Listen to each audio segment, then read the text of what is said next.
Okay, some of the things you said in the video about the replying to my lost books of the Bible and comparing with Shazulu's video, there's some things that sound logical, but they're also theological completely, so they're only bound to certain theological way of thinking.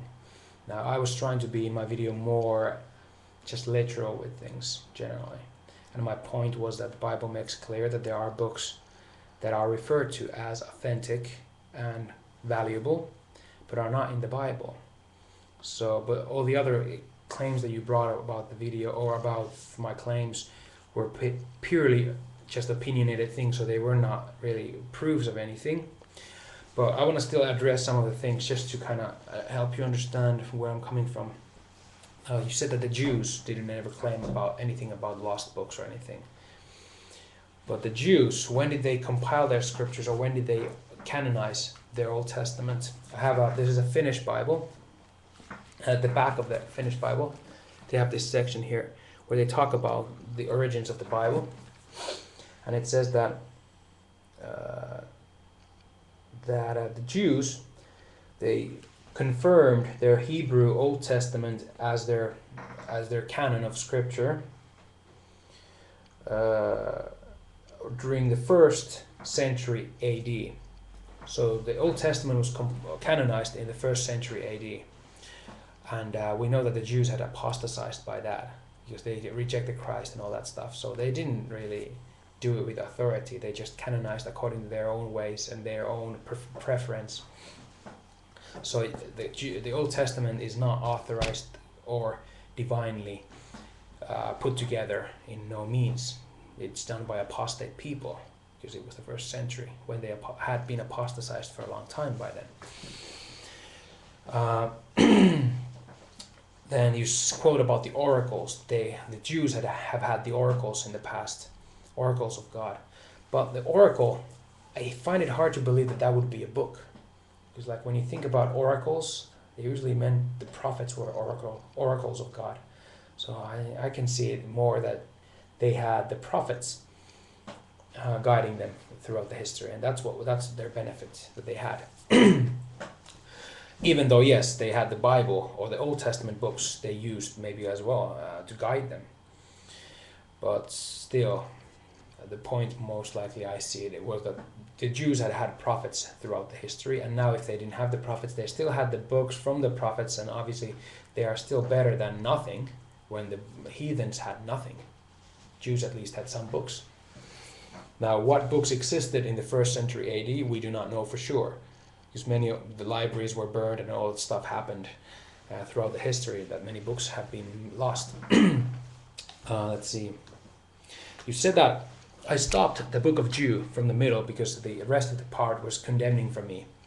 Actually, I stopped it because it was such a long verse. I just didn't want to read it all, because I never saw the verse as you saw it. And I read it differently, so I'll read it again now. Beloved, when I gave all diligence to write unto you of the common salvation, my point was that he told them that he wrote in the past already about a common salvation. So I'm asking where is this writing from Jude about the common salvation? Because he doesn't talk about the common salvation in this book. So that was my point. That's why I didn't want to read anymore. But then let's read anyway what you said. It was needful for me to write unto you and exhort you that ye should earnestly contend for the faith which was once delivered unto the saints. Now the fullness of the faith wasn't really mentioned there, as I kind of heard from you saying something about the fullness of the faith. But the faith was delivered unto them, of course. But they had living apostles and prophets there. So obviously it was a different situation from nowadays, where we have only a dead book. So your claim there comes from a wrong understanding of how I approach this whole situation. Now, and you said that the Jew testifies of no missing books, that they had the fullness and everything, but it didn't really say the fullness in that way. And even if they would have had the fullness, it doesn't mean that they had all the books available. Because the fullness of the gospel is just that you have the correct doctrines to save you for that time. But we learn line upon line and precept upon precept. So you don't need books for the fullness. You need the authority and those servants of God who have the knowledge of it. They bring you the fullness of the gospel. But then remember that in the book of Jude, he quotes, for example, the Assumption of Moses, and he quotes also the book of Enoch. And we've accustomed with Jesus Christ and his quotes that whatever he quotes is always in the Old Testament somewhere to be found, but not with these books. They're not in the Old Testament to be found. So that kind of puts you in a position that test all things, as you said. We should test all things. Well, we test all things by seeing if these quotes are available somewhere else, that we can see that Jude quoted a correct source, but we can't test that. So we might have to say that Jude is a false book then. Now that's just the way we can think it. And then about the, you said that also about the Joseph Smith translation, that why didn't Joseph Smith bring these books if they're so important? Yeah, it is true that the Book of Covenant, I said, must be important. I said that. But then I said that we don't need it because we have so many books already that we need to read and stuff like that. But I didn't say that we don't necessarily have it.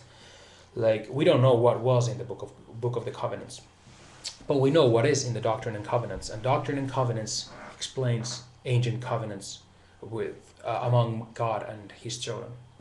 So I think the essential parts we've been revealed in the Doctrine and Covenants, and I can't prove it, but so what?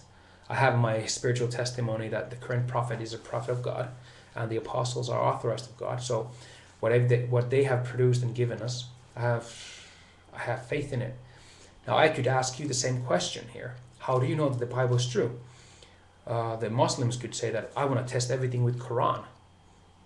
And would you believe what they test with Quran? No.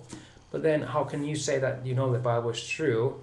You can't really prove the Bible unless it's a spiritual testimony and witness. And I have a spiritual witness about the latter-day restoration. And that also witnesses to me that the Bible mostly is a correct book, even though they have some missing books from it. Now, also, the prophecy, you didn't mention anything about the prophecy of Jesus Christ being called a Nazarene. That was a prophecy supposedly written in the Old Testament. But nowhere is Old Testament mentioning anything about Christ being called a Nazarene. And it says in the New Testament that they moved into Nazareth, so it would be fulfilled that he shall be called a Nazarene. But that wasn't fulfilled. So why Jesus Christ, he quotes mostly just the books that we have in the New Testament. In the Old Testament.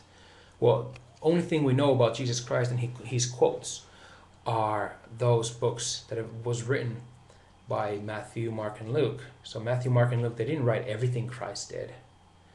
And now it's possible, because we know also that the councils chose what books came into the Bible, and these councils of men decided certain books over others.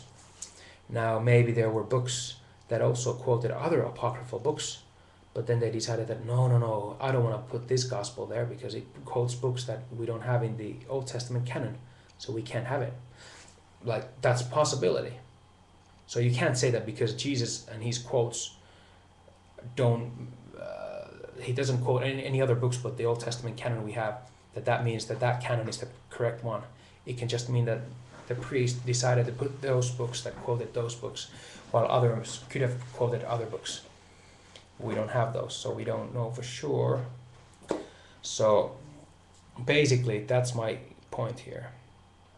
So it's a very hard topic to talk about, because it's it can go very deep into the discussion about these things. But it's sufficient for me to know that living prophets, they provide us what we need, and those what have been provided is sufficient for now, and we will receive more in the future. So there's never going to be a time when a certain book is enough, because we're going to learn more and more. And the New Testament is almost like a pamphlet, to be honest. It's so small. So if you really think that everything concerning God is written in the New Testament, then that's not very logical, according to my view. If you read the church fathers, for example,